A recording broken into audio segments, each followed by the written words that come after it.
কাছাড় জেলার আরকাটিপুর কদমপুর হনুমান মন্দিরের সঙ্গে ওতপ্রোতভাবে জড়িয়েছিল ভানু সাধুর জীবন।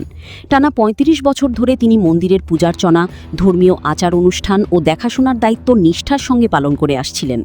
এলাকার মানুষের কাছে তিনি ছিলেন ভক্তি, মানবতা ও আস্থার প্রতীক। তার প্রয়াণের খবর ছড়িয়ে পড়তেই মন্দির প্রাঙ্গণে ভিড় জমান ভক্ত ও শুভানুধ্যায়ী। অশ্রুসজল চোখে সকলেই শেষ শ্রদ্ধা জানান প্রিয় ভানু সাধুকে। ধর্মীয় রীতি মেনে তাকে সমাধিস্থ করা হয়। অন্তিম যাত্রার সময় আবেগে ভেঙে পড়েন পরিবারের সদস্য ও ভক্তরা। মৃত্যুকালে তিনি এক পুত্র ও এক কন্যা সন্তান রেখে গেছেন। তার মৃত্যুতে গোটা এলাকা জুড়ে নেমে এসেছে গভীর শোকের ছায়া। ভক্তদের বিশ্বাস, মন্দিরের প্রতিটি প্রার্থনা ও মানুষের হৃদয়ে চিরকাল বেঁচে থাকবেন ভানু সাধু। Assam prime network.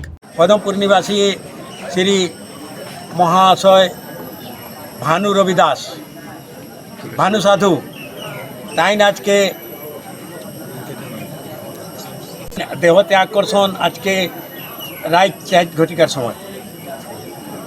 আজকে আমরা তাই সামাজিক হিসাবে মাটি দেওয়া হয়। এই জনযাওয়া আজকে আমরা ৩টার পরে হইব। আর এটা লাগি আমরা নানা করিয়া ১৫০০ মানুষ একলগে একাঠা হইয়া তাইনোর নামে ভক্তিমূলক গান আর কীর্তন করার পরে আমরা এইসব শেষ করার পরে আমরা জানাইব একবার যে আমরা যেমন সাংবাদিক দেওয়া হয় যেন আমার বরাক ভ্যালি পুরা জানতে পারে।